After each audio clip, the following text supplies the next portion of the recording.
Qu'est-ce que la puce à l'intérieur du ballon? À quoi sert-elle? Où est-elle placée et comment fonctionne-t-elle? Il y a quelques jours, on a complètement démonté le ballon officiel de la Coupe du Monde, celui qui est utilisé sur le terrain, et il n'y avait absolument rien à l'intérieur. Il n'y avait pas de puce. Le ballon utilisé pendant la Coupe possède une puce spéciale. Il n'est pas vendu car celle-ci ne fonctionne que si une infrastructure adaptée est déjà installée dans le stade. Mais ici, dans Ibéré répond, vous savez que la réponse complète viendra à la fin parce qu'il y a beaucoup de choses intéressantes dans cette vidéo spéciale où j'ai sélectionné uniquement les questions liées au football. Mais calme-toi, je sais qu'il y a des gens qui disent « Mais Ibéré, je n'aime pas le football ». Calme-toi, dans cette vidéo, tu vas apprendre beaucoup de choses sans rapport avec le meilleur joueur d'une équipe ou qui a été champion telle année. Le football fait partie de notre culture. Il faut comprendre un minimum son fonctionnement. Pourquoi dit-on coupe? Pourquoi Coupe du Monde? Qu'est-ce que cette coupe? Revenons dans le temps, il y a environ 2000 ans, là où se trouve aujourd'hui la Grèce. D'accord? Il y avait des jeux là-bas qu'on appelait les Jeux panathénaïques. Ici, on a les Jeux panaméricains. Là-bas, c'était les Jeux Pan-mais d'Athènes. À cette époque, la récompense pour les athlètes qui gagnaient était un peu particulière. Tu vois? Une amphore, un pot rempli d'huile d'olive, ce qui valait beaucoup. Plus tard, on a arrêté de donner l'huile d'olive, mais les trophées ont continué à avoir cette forme de coupe. Et tassa et copa veulent dire la même chose. Tu remarques que copa ressemble beaucoup à copo. Quand la Coupe du Monde a été inventée, le nom vient du français, qui est Coupe du Monde. Laisse-moi voir comment on dit ça ici en français. Coupe du Monde. Et là, je sais que des gens des deux côtés vont se plaindre, mais Ibéré, le trophée de la Coupe du Monde, n'est pas une coupe, c'est le monde au-dessus des personnes. Ce n'est pas le cas aujourd'hui, mais ça l'était. Celle-ci a été la première, le tout premier trophée de la Coupe du Monde, une vraie coupe où l'on peut même mettre de l'huile d'olive.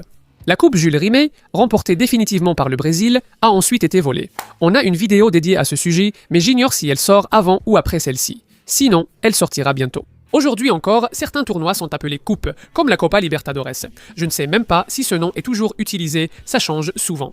Salut à tous, Donald de la maison KDTV. Ibéré, mon champion, je veux savoir un truc, hein? Comment le ballon fait-il cette courbe?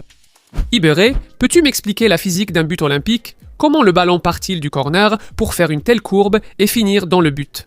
Ça semble magique, mais c'est bien de la science. Beaucoup de gens ont posé cette question en citant le but de Roberto Carlos en 1997. Je vais dessiner au tableau. C'était lors d'un match contre la France, au tournoi de France. Roberto Carlos, coup franc, était à peu près à cette position ici. Il a tiré au but et le ballon a fait ça, regarde. Il a fait une courbe vers la droite, en hauteur, une action sensationnelle, et il a marqué. Ça n'est arrivé que parce que le ballon tournait dans l'air comme ça. Regarde. Dans le sens anti-horaire. Et alors, qu'est-ce qui se passe? Le ballon avance contre l'air, et c'est comme s'il faisait face au vent qui vient dans la direction opposée. Tu vois, il affronte le vent. Comme il tourne par ici, ce vent qui arrive sur ce bord finit par être dévié. Il finit par prendre ce chemin. C'est comme si le ballon soufflait de ce côté, comme s'il y avait une fusée attachée au ballon. Et si elle souffle de l'autre côté, elle part dans la direction opposée. Donc, il a tiré dans cette direction, mais le ballon finit par aller à gauche. Ça s'appelle l'effet Magnus. C'est utilisé dans presque tous les sports avec ballon, car on peut le faire comme on veut. Mais imaginez ce que Roberto Carlos doit penser à ce moment-là. Il tire vers la droite, ce qui fait que le ballon tourne dans le sens anti-horaire. Et avec ça, le ballon va dévier vers la gauche. Tout cela en considérant que le monde est en 3D d'accord. Le ballon n'est pas collé au sol ici. Elle est d'abord montée puis redescendue, car cet effet agit aussi verticalement, de haut en bas ou l'inverse. Le ballon peut ainsi monter ou descendre vite, par exemple. Donner cet effet, frapper le ballon correctement pour qu'il ait ce mouvement et entre dans le but, c'est presque un art. Pensons au but olympique, celui où l'on tire depuis le corner et que l'on marque directement. La trajectoire du ballon est pratiquement la même que celle de Roberto Carlos. Il part d'ici, du corner. Et il parvient à entrer dans le but. C'est la même chose, le ballon doit tourner dans ce sens. Le vent vient de cette direction et finit par souffler de ce côté. Et avec cela, le ballon part de ce côté-là. Johnson pose une question essentielle. Le vent que je dessine, est-ce celui qui soufflait dans le stade ce jour-là? Ou est-ce le vent que le ballon ressent parce qu'il est en mouvement? C'est le vent que le ballon ressent. C'est parce qu'il va à grande vitesse. C'est comme quand tu es en voiture. Tu sens le vent qui frappe ton visage parce que l'air est immobile, mais toi, tu es en mouvement. Dans ce cas, le ballon est en mouvement et il a l'impression que l'air vient vers lui. Bien sûr, s'il y a du vent dans le stade, le joueur devra aussi en tenir compte. C'est encore une chose de plus pour compliquer le tir. Je vais être honnête avec vous. Même moi, j'ai du mal à comprendre ça. À chaque fois que je dessine ou parle de ça, je dois consulter un dessin comme référence car je me trompe aussi. J'ai donc une petite expérience ici. On a dû faire cette vidéo vers 2015, je ne sais plus. Ça, c'est un gobelet que tu lances en l'air. Ce sont deux gobelets attachés l'un à l'autre, non? Et là, tu l'enroules ici avec un élastique. Regarde, je lance le gobelet devant, d'accord? Regarde l'effet qu'il va faire. Enfin, ce n'était pas exactement ce à quoi je pensais. On va devoir le faire dehors. Je lance le verre vers l'avant, exactement droit devant.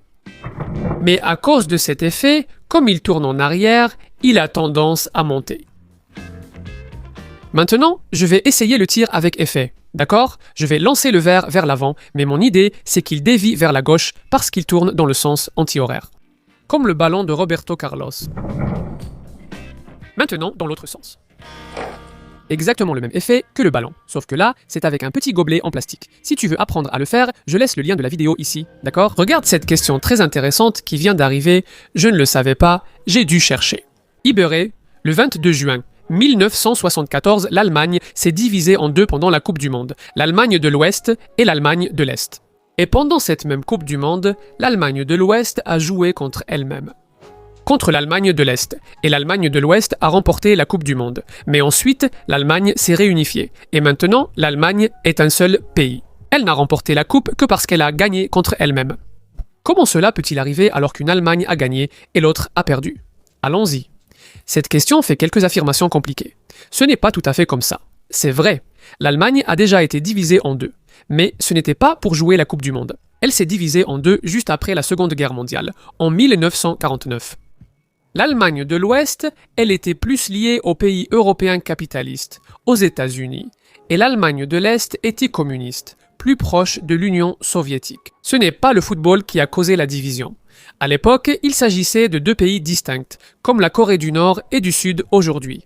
Avant, ils formaient un seul pays. Les deux pays partagent langue et culture, mais sont divisés. Un jour, ils pourraient se réunir, comme l'Allemagne. Mais que s'est-il passé à la Coupe du Monde ? L'Allemagne de l'Ouest était très forte au football, l'Allemagne de l'Est pas tellement. Elle n'a participé qu'une seule fois à la Coupe du Monde, en 1974, quand cette Coupe du Monde a justement eu lieu dans l'autre Allemagne, en Allemagne de l'Ouest. Et il se trouve que les deux Allemagnes se sont affrontées pendant la Coupe du Monde. L'Allemagne de l'Ouest était la favorite. Tout le monde pensait qu'elle allait gagner, c'était évident. Mais ce n'est pas ce qui s'est passé. C'était un match très important. Parce que certaines personnes voyaient ce match comme une confrontation entre le communisme et le capitalisme et tout ça. Et l'Allemagne de l'Est a gagné 1-0. Les deux pays ont progressé en Coupe du Monde, mais l'Allemagne de l'Est a été éliminée. L'Allemagne de l'Ouest a remporté le trophée cette année-là. Donc, pour revenir à ta question que j'ai trouvée très intéressante, ce qui est incorrect dans ta question, c'est que les pays ne se sont pas divisés à cause de la Coupe du Monde. Ils étaient déjà divisés. Et l'Allemagne de l'Ouest a remporté la Coupe du Monde en perdant contre l'Allemagne de l'Est. C'est-à-dire, elle n'a pas été aidée par l'autre Allemagne. Elle a été gênée par l'autre Allemagne. Mais de toute façon, cette question soulève un point important qui est: qu'est-ce qu'on fait des titres quand deux pays se séparent ou s'unissent? Les Allemagnes, par exemple, se sont réunifiées en 1990. On considère que les titres de l'Allemagne de l'Ouest appartiennent à l'Allemagne. Aujourd'hui, ce pays approche presque les 5 titres du Brésil. Qu'est-ce que le hors-jeu et pourquoi cette règle existe-t-elle? Qu'est-ce que le hors-jeu et pourquoi est-il important? Et ma plus grande question, quand et pourquoi la règle du hors-jeu a-t-elle été créée? La règle du hors-jeu est très ancienne. D'après mes recherches, elle a été créée en 1863. Et sa fonction est d'éviter qu'on ait plein de joueurs attaquants qui attendent le ballon dans la surface adverse. Le jeu serait un peu ennuyeux, sinon. Par exemple, la moitié de l'équipe resterait près du but, l'autre tenterait de leur envoyer le ballon. Comprenons cela au tableau, d'accord? Le hors-jeu signifie que l'attaquant est trop avancé. 3 conditions doivent être réunies pour qu'il y ait hors-jeu. D'abord, il doit être dans le camp adverse, ce qui est le cas ici. Il doit être derrière l'avant-dernier joueur. Donc celui-ci est le dernier. Le gardien, c'est presque toujours le gardien. L'avant-dernier, c'est le défenseur le plus proche du but. Dans ce cas, c'est celui-ci. Donc il est en avance sur l'avant-dernier joueur et doit aussi être devant la ligne du ballon au moment de la passe. La ligne du ballon, c'est une ligne tracée ici. Regarde, voici le ballon. Donc la ligne du ballon est ici. Il est bien au-delà de la ligne du ballon. Bien sûr, ça crée beaucoup de polémiques parce que ces lignes ici. La ligne du ballon et la ligne de l'avant-dernier défenseur sont toujours très difficiles à voir.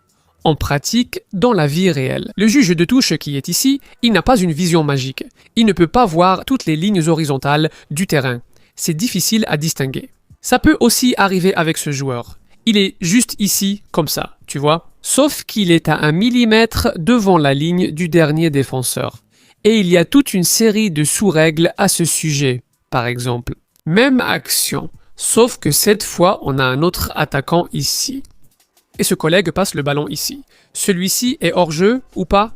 Non, il ne l'est pas, parce qu'il ne participe pas à l'action. Une autre chose possible, c'est une tactique de défense qu'on appelait enfant le piège du hors-jeu. On enlève ce joueur maintenant, d'accord? Il ne reste que ces deux-là. La passe n'est pas encore faite. Le ballon est au pied de celui-ci. Quand ce joueur de la défense se rend compte que ce gars va passer le ballon, il avance un peu et finit par mettre l'adversaire en position de hors-jeu. Quand il tirera, ça ne marchera pas. Il sera hors-jeu. C'est évidemment risqué. Si le défenseur vient ici et que l'autre tire sans qu'il y ait hors-jeu, il a eu tort de remonter. Il aurait dû rester davantage en défense. C'est mon avis. Le hors-jeu est crucial au football. Sinon, beaucoup de gens attendraient le ballon ici. Mais cela devient polémique. D'abord parce que c'est difficile à voir, ensuite car ça annule des actions vraiment super. Et tu voulais que ce soit un but, mais ça ne l'a pas été parce qu'il y avait un orteil devant le défenseur.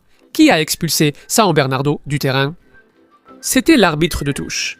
Jansen derrière la caméra n'arrive pas à se retenir ici. Envoyez plus de blagues pour Ribéry. Réponds, elle me manque. C'est agréable d'avoir une pause pendant les questions. Pourquoi y a-t-il un demi-cercle dans la surface de réparation s'il ne sert à rien? Les gars, Não serve pra nada. il n'y a aucune ligne dans le football qui soit là pour rien. On va comprendre rapidement. Allez. Dans ce grand rectangle, qui est la surface de réparation, si une faute est commise par la défense contre un attaquant, un penalty est accordé. Le ballon sera placé sur le point de penalty. Et seule la personne qui va tirer le penalty peut rester dans cette zone, dans ce demi-cercle ici, qui s'appelle... J'ai déjà oublié son nom. La demi-lune, d'où est venue la question. Donc oui, elle a une fonction. Qui empêche que des joueurs entourent le tireur du penalty? Oh Ribéry, tu sais si les habitants d'autres planètes aiment le football comme nous, on l'aime. À bientôt, je suis ta chaîne Manual do Mundo.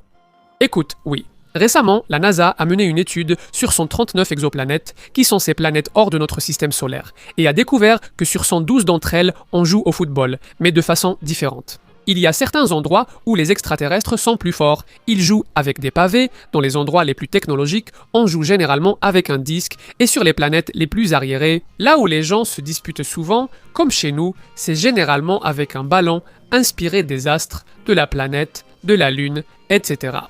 S'il y a la coupe, oublie, c'est chez KZTV. Beaucoup de gens ont posé la même question. Pourquoi, avec tant de sports dans notre pays, le football est-il devenu le sport le plus célèbre et le plus aimé des Brésiliens? Qu'est-ce qui explique historiquement la supériorité du Brésil au football plutôt que dans d'autres sports? Salut tout le monde, ici Amanda Viana, commentatrice de Gazeta KZTV, et si les Brésiliens aiment autant le football, c'est parce que le football c'est la passion, c'est la joie, le football donne envie d'être avec les autres. Quand le football est arrivé au Brésil, à la toute fin du 19e siècle, au début du 20e, c'était un sport qui venait d'Angleterre. Donc c'était un sport d'immigrants, un peu élitiste. On jouait au football dans un club, quelque chose comme ça. Mais réfléchis, quel sport peux-tu vraiment pratiquer? N'importe où, ça peut être dans la rue, sur un terrain vague, sur un terrain en terre. Donc quoi? Quelle structure as-tu besoin pour faire un but? Là-bas, 2 pierres, 2 tongs, et un ballon en papier froissé entouré de rubans adhésifs suffisent. On peut jouer pieds nus, mais pas nus. Ce serait gênant. Et en plus, c'est un sport que tu peux jouer à 22 ou juste à 2. Et en plus de tout ça, même si tu ne joues pas, c'est sympa à regarder. C'est un sport où il se passe toujours plein de choses. Pour un pays comme le Brésil, où à l'époque personne n'avait d'argent et où les villes commençaient à s'organiser. Donc tu avais de nouveaux quartiers, des périphéries avec plein de terrains vagues, des gars qui se retrouvaient à l'usine et allaient jouer au foot. Le football a enflammé le pays, tout le monde voulait jouer, parce que c'était un sport extrêmement simple, amusant, qui incluait tout le monde. Un sport extrêmement démocratique. Mais oui, le Brésil a une histoire particulière dans tout ça, parce qu'on a commencé à être bon au football dès le début. Pour vous donner une idée, lors de la 3e Coupe du Monde, en 1938, le Brésil a déjà obtenu la 3e place. Et pas seulement ça. Le meilleur buteur de la coupe était un Brésilien appelé Leonidas da Silva. Il a marqué 7 buts lors de cette coupe et il est devenu très célèbre. Une idole. Et j'ai oublié de mentionner l'une des choses les plus importantes de la carrière de Leonidas. C'est lui qui a inventé le coup de bicyclette. Pas la bicyclette sur laquelle on roule. Le geste de la bicyclette marquait un but en bicyclette. On l'appelait le diamant noir. Et non, le nom du chocolat n'est pas une coïncidence. Ce chocolat a été nommé à l'époque même en son honneur. Et il a touché un petit pécule grâce à ça. Toujours à cette époque, dans les années 30, le football est devenu une profession. Les gens ont commencé à se consacrer uniquement au football, à gagner de l'argent avec le football et plus encore. Et en plus, le gouvernement de l'époque, Getúlio Vargas, a choisi le football pour montrer que c'était quelque chose dans lequel le Brésil excellait. Pour dire en quelque sorte que c'était une chose dont nous pouvions être fiers. Regardez à quel point cela devenait important. Mais ça ne s'arrête pas là. Au moment où il y avait des idoles nationales, comme Leonidas, des gars vraiment doués au football, qui brillaient aux yeux du monde entier. Le monde entier avait les yeux rivés là-dessus. Et ces gars-là ont commencé à gagner de l'argent. Et ils n'étaient pas riches avant, c'était des garçons pauvres qui commençaient à devenir riches grâce au football. Imagine comment ça a fait briller les yeux des gamins. Le football était pratiquement l'un des seuls moyens pour beaucoup de garçons de devenir riches et célèbres. Et là, je parle encore des années 1930, il y a pratiquement 100 ans. Pour que tout explose vraiment, il y a eu la Coupe du Monde au Brésil en 1950. Alors, le Brésil a accueilli la Coupe du Monde, a construit le Maracanã, qui à l'époque était le plus grand stade de la planète. Et il était même arrivé en finale, où il a disputé le match avec la plus grande foule de l'histoire, 200 000 personnes. Maracanã. Bon, vous connaissez l'histoire, nous avons perdu contre l'Uruguay 2-1 là, à Rio de Janeiro. Cet épisode est devenu connu sous le nom de Maracanazo. Mais en même temps, cela nous a fait aimer encore plus le football, au point de remporter la Coupe du Monde de 1958 ans plus tard. Et à partir de là, l'histoire ressemble un peu à celle d'aujourd'hui. Le Brésil commence à gagner plusieurs titres. De grands joueurs de football deviennent des idoles mondiales. Les enfants y voient un moyen d'accéder à la richesse et à la célébrité. Et tous les médias, la radio, la télévision, les journaux voient dans le football un moyen très intéressant de se faire connaître, de vendre, de faire des retransmissions, etc. Mais il faut dire que ce n'est pas un phénomène propre au Brésil. Le Brésil est un pays très fort dans le football, le seul à avoir remporté 5 Coupes du Monde. Mais le peuple est aussi passionné de football en Uruguay, en Argentine, en Allemagne, en France et dans tous ces autres pays qui ont gagné des Coupes du Monde. Ce n'est pas une passion propre aux Brésiliens. C'est une passion commune à presque toute l'Amérique du Sud, l'Europe et plusieurs autres pays. C'est génial que le Brésil, avec le plus de victoires en Coupe du Monde, mène ce mouvement. Qu'est-ce que les arbitres écrivent au dos des cartons? Et quel est le niveau en décibels de leur sifflet? Et comment un joueur qui est loin de lui, même avec tout le bruit des supporters, arrive-t-il encore à entendre le sifflet? Bon, commençons par le début, n'est-ce pas? Beaucoup de questions, mais elles sont toutes intéressantes. Qu'est-ce que l'arbitre note au dos du carton? Il note le numéro du joueur, le moment où le carton a été donné. Si c'est un carton rouge, il note sur le rouge. Jaune sur le jaune, et la raison du carton. C'est important qu'il note parce qu'il ne va pas se souvenir de tout à la fin. Surtout parce que l'arbitre rédige le rapport de match, n'est-ce pas? Il rédige ce rapport en disant tout ce qui s'est passé pendant le match. Soudain, il y a eu 5 cartons différents. Il doit aussi noter les buts, etc. J'ai trouvé quelques images des cartons en vente partout. Tu peux voir derrière, il y a un petit tableau pour que l'arbitre note tout ça. Il va probablement faire quelques abréviations, d'accord? Il va noter de façon très résumée parce qu'il ne peut pas écrire en plein milieu du match. Concernant le sifflet, il est très fort. Bizarrement fort. Il varie entre 113 et 127 décibels. Le décibel est une unité de mesure du volume sonore. Et c'est plus fort qu'une tronçonneuse ou qu'un klaxon de voiture, pour vous donner une idée. Et comment ne pas le confondre avec les voix du stade? On ne les confond pas car les voix sont bien plus graves que le sifflet, qui est très aigu. Il émet un son unique, semblable seulement à un autre sifflet, donc aucune confusion possible. Personne ne pensera qu'il s'agit d'un cri. Personne ne croira que les gens communiquent ainsi. Ce qui m'a le plus surpris, c'est qu'il existe maintenant des sifflets électroniques. On appuie sur un bouton et le son sort. Je trouve ça un peu nul. Les gens disent que c'est plus hygiénique. Soyons sérieux. Vous avez peur de mettre votre bouche sur votre sifflet? Les arbitres n'ont-ils plus de souffle pour souffler dedans? Bref, si quelqu'un connaît vraiment l'utilité de ce sifflet électronique, mettez-le dans les commentaires, s'il vous plaît. Parce que moi, je n'ai pas compris le but de ce truc. Ça m'a rappelé une fois où j'ai vu une vidéo où le gars montrait dans un supermarché au Japon une banane déjà épluchée et emballée dans un plastique. La banane a l'un des emballages les plus parfaits du monde, qui est sa propre peau. Pourquoi tu vas l'éplucher et la mettre dans un autre emballage qui va finir à la poubelle? Regarde, Jansen donne une bonne raison là.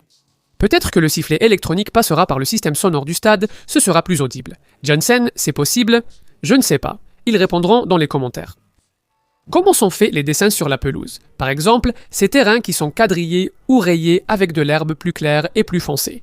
Quelqu'un a déjà répondu ici. Il demande aux extraterrestres de faire passer leur vaisseau sur la pelouse pour changer sa couleur. Ce sont sûrement les mêmes qui jouent au football ailleurs, non?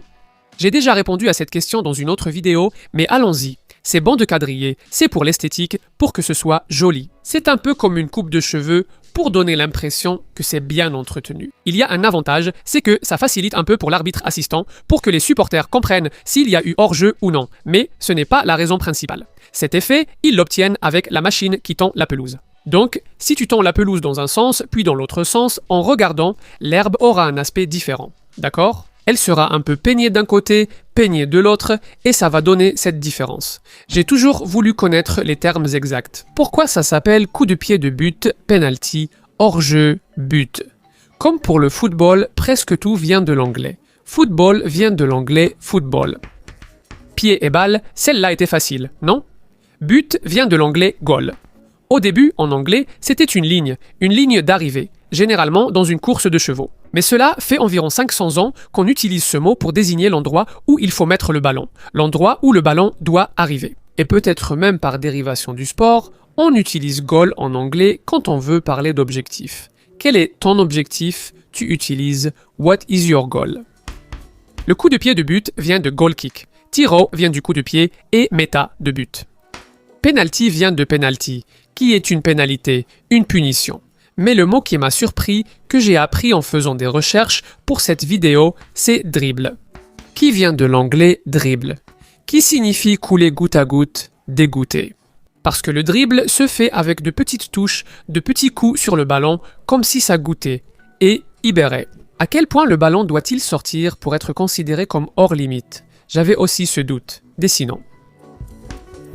Pour que tu considères qu'un ballon est sorti ou qu'il est entré dans le but, il doit complètement franchir cette ligne. Cela signifie que même si le ballon est en l'air, tu dois tracer une ligne ici, sur le ballon.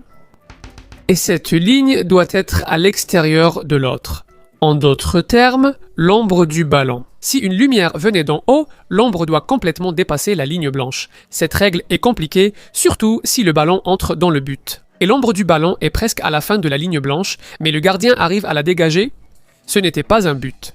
Oh Ibéré, ma question est, comment les numéros des joueurs sont-ils choisis? Ont-ils une signification? Par exemple, le numéro correspond-il toujours à un défenseur ou fait-il référence à une histoire?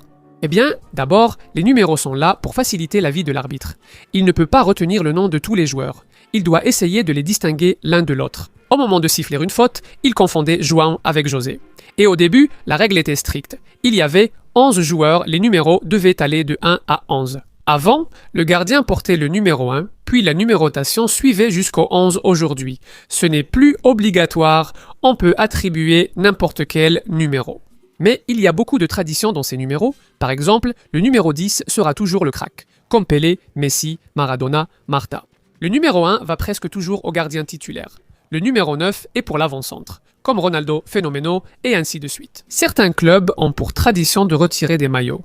Donc, si à ce poste-là a joué Ronaldo Fenomeno, numéro 9, plus jamais personne ne pourra jouer avec le numéro 9 dans cette équipe. Mais au Brésil, d'après ce que j'ai pu découvrir. Seulement à São Paulo, le 0-1 est resté dans l'histoire pour Rogério Ceni, parce qu'il mettait encore le 0 avant le 1 et tout ça. Tu peux avoir un gardien numéro 1, mais plus jamais le 0-1. Quand on a revu la vidéo, on a découvert qu'il y avait un autre maillot, un autre numéro d'une équipe brésilienne qui a été retiré. C'est le numéro 88 de l'Avaí. Ce numéro appartenait à Kleber Santana. Ce joueur est décédé dans l'accident de la Chapecoense. D'autres pourraient citer des exemples de retrait de maillot en commentaire. D'après ce qu'on a vu, seuls le 0-1 de São Paulo et le 88 de l'Avaí sont valables aujourd'hui au Brésil. Peut-on utiliser les mathématiques pour prédire le champion? Si on utilisait les mathématiques, il n'y aurait pas besoin d'un tournoi.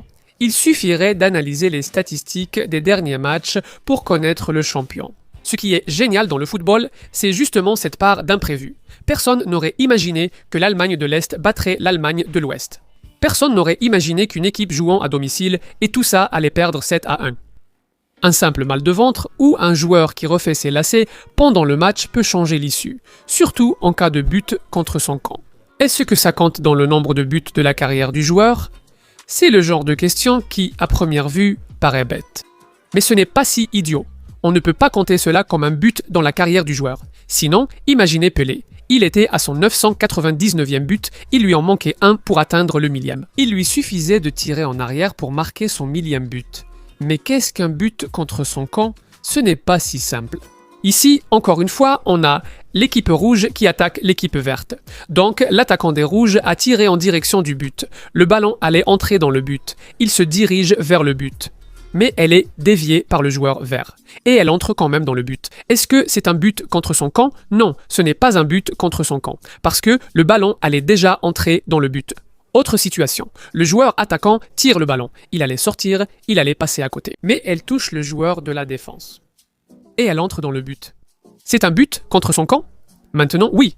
Parce que si ce n'était pas le joueur de la défense, ce ne serait pas un but. C'est devenu un but seulement à cause de lui. Bien sûr, cette règle est un peu controversée. Parce que, même quand elle va dans la direction du but, mais que le ballon est dévié par la défense, ça gêne énormément le gardien. Il attendait le ballon d'un côté et il est parti de l'autre. Même si ce n'est pas un but contre son camp, la défense a vraiment gêné. Ce qui m'intéresse surtout, c'est que cette règle concerne aussi l'attaque. Alors, imagine qu'il y a deux attaquants ici, et que le ballon allait passer à côté du but, mais il a été dévié et a fini par rentrer. Le but est à qui? À celui-ci ou à celui-là? Le but est à celui qui a dévié. Parce que sans lui, il n'y aurait pas eu de but. En résumé. Le but revient à la personne qui a tiré à l'origine si le tir allait dans le but, si le ballon allait dans la direction du but, si le ballon allait à côté du but. Ou alors, ce sera le but d'un autre attaquant ou un but contre son camp. Cette règle n'est pas si simple, car par exemple, Roberto Carlos n'a pas tiré en direction du but. Au départ, le ballon n'allait pas vers le but. Donc, s'il avait touché un défenseur, cela aurait sans doute été considéré comme un but contre son camp. Il est difficile de prévoir un ballon avec un tel effet. Ma question, comment la retransmission peut-elle être montée? Les vidéos présentent souvent des coupures ou pauses. J'adore la chaîne, merci Nathalie. On l'a déjà montré dans le Bora Vert sur le fonctionnement d'un stade de football, non? Que se passe-t-il lors de la retransmission? Supposons qu'il y ait 10 caméras sur le terrain. Il y a une personne qui reçoit l'image de ces 10 caméras. Elle peut avoir 10 téléviseurs. Ou alors un très grand moniteur, avec les 10 images affichées et elle a quelques boutons, avec lesquels elle choisit laquelle de ces images elle veut comme image principale. Il y a un équipement là où se trouvent ces boutons, qu'on appelle généralement une console de réalisation. Donc la personne qui fait ça doit rester très concentrée, très attentive à chaque caméra, pour pouvoir mettre la bonne image. Il y a généralement une communication. Elle a un micro et parle à tous les opérateurs de caméra en même temps. Par exemple, caméra 4, attention, je vais passer sur toi. L'opérateur de la caméra 4 prépare alors sa caméra, car il sait qu'il va passer à l'antenne. En général, celui qui opère la caméra, il sait que c'est sa caméra qui compte. Donc, c'est un montage fait en temps réel. S'il faut lancer un ralenti, il y a déjà une autre personne, généralement, qui prépare le ralenti. Au moment où l'action se passe, elle appuie juste sur le bouton et le ralenti passe tout de suite. S'il faut faire entrer la VAR, il y a aussi une autre personne qui s'occupe de la VAR et qui envoie déjà l'image de la VAR. C'est comme ça. Ça doit faire battre le cœur de faire ça. Mais en même temps, c'est très cool, non? Et tout ça coûte très cher. Parce que les caméras ne peuvent pas tomber en panne. Cette régie doit être parfaite. La transmission est déjà envoyée directement au satellite qui diffuse dans tout le Brésil, là, pour que tout le monde puisse regarder en direct. Donc l'infrastructure pour faire une retransmission de football de qualité, c'est extrêmement cher. Mais allons-y à notre question principale. Qu'est-ce que la puce à l'intérieur du ballon? À quoi sert-elle et où se trouve-t-elle? Comment fonctionne-t-elle? J'ai vu plusieurs vidéos et fait des recherches. Voici le ballon découpé. Il a une couche de caoutchouc empêchant l'air de sortir. La puce est généralement sous cette couche. Elle n'est pas minuscule, mais un peu plus petite qu'une boîte d'allumettes. Ce n'est pas juste une puce, c'est tout un petit système, comme un mini téléphone portable. Et le premier doute qui m'est venu, c'est si tu as une puce qui ressemble à cette valve ici, mais qui est à un autre endroit du ballon, est-ce que le ballon ne va pas être déséquilibré? Est-ce qu'il ne va pas tomber de ce côté-là? Ça devrait arriver, mais au moment où le ballon est fabriqué, ils mettent déjà un contrepoids, ils ajoutent un peu plus de poids de l'autre côté, ils mettent dans une soufflerie pour tester, et tout ça. Et le ballon n'est pas déséquilibré. L'idée, c'est que tu ne remarques même pas où se trouve la puce, que ce soit quasiment impossible de savoir où elle est à l'intérieur du ballon. Cet équipement va avoir deux fonctions très importantes. D'abord, c'est un capteur de mouvement. Regarde comme c'est intéressant. N'importe quel téléphone portable a les mêmes capteurs. D'accord ? Si je fais tourner le téléphone comme ça, j'ai créé un graphique rouge là-bas qui indique que j'ai fait ce mouvement. Si je fais tourner le téléphone comme ça, le graphique devient vert. Si je fais tourner le téléphone comme ça, le graphique devient bleu. Je sais exactement ce qui se passe avec le téléphone. Mais ce n'est pas tout. Je peux changer ici. Et aussi le mettre sur l'accéléromètre. Et là, regarde comme c'est intéressant. Il enregistre tous les mouvements, comme si c'était cet appareil qui mesure les tremblements de terre. Si je tape avec le doigt ici, tu peux voir. Il marque ça sur le graphique. Je donne juste un petit coup ridicule avec mon index. Et il le détecte déjà. La puce qui est à l'intérieur du ballon va donc détecter le moindre microcontact sur le ballon. Si quelqu'un touche avec la main, touche avec le pied, touche le ballon, l'appareil le détecte instantanément. Il y a une autre chose que cette puce possède, c'est le LPS. Sur le téléphone, pour marcher dans la rue et tout le reste, pour savoir où se trouve ce téléphone dans le monde, on utilise le GPS qui est un système de positionnement global. Dans la puce du ballon, c'est le LPS qui est le système de positionnement local. Sur le GPS de ton téléphone, l'appareil lit les satellites qui sont en orbite autour de la Terre. Avec le LPS, le ballon va lire les antennes qui sont là, autour du terrain. Ces informations de la puce, du mouvement, de la localisation. Elles sont envoyées 500 fois par seconde à un ordinateur qui se trouve là, sur le terrain. Ça veut dire que tu sais exactement à quelle position du terrain se trouve ce ballon. Donc, regarde comme c'est intéressant. Tu sais si quelqu'un a touché le ballon et à quel endroit exact du terrain il se trouve. Et en plus de ça, maintenant, on a aussi quelques caméras qui sont placées autour du terrain. Il recrée toute la scène en 3D en déterminant exactement la position de chaque joueur. Donc, les ordinateurs savent ce qui se passe sur le terrain. Au moment du hors-jeu, au moment où il y a eu main ou pas, pour savoir qui a été le dernier à toucher le ballon. C'est pour ça qu'on va avoir maintenant ce fameux hors-jeu semi-automatique. L'ordinateur va savoir si un joueur est hors-jeu ou non en se basant sur la lecture qu'il fait du ballon, de l'image, des joueurs et tout le reste. Donc, la tendance, c'est qu'avec un super ballon comme celui-là, on n'ait plus d'erreur d'arbitrage. Maradona n'aurait pas pu venir marquer un but de la main en finale de Coupe du Monde. Tout ça en théorie. On va voir si, en pratique, ça va vraiment marcher. Dans cette vidéo, on a beaucoup parlé d'histoire et de géographie. Donc, je vais te laisser ici une recommandation. Si tu ne connais pas encore, on a le grand livre d'histoire du Manuel du Monde, qui est vraiment sympa, il fait partie de cette collection de grands livres. Et il y a aussi l'Atlas du Manuel du Monde, qui est un atlas super moderne, très bien illustré. Je laisse le lien ici dans la vidéo YouTube pour ces vidéos, mais il est aussi dans la description. Voilà.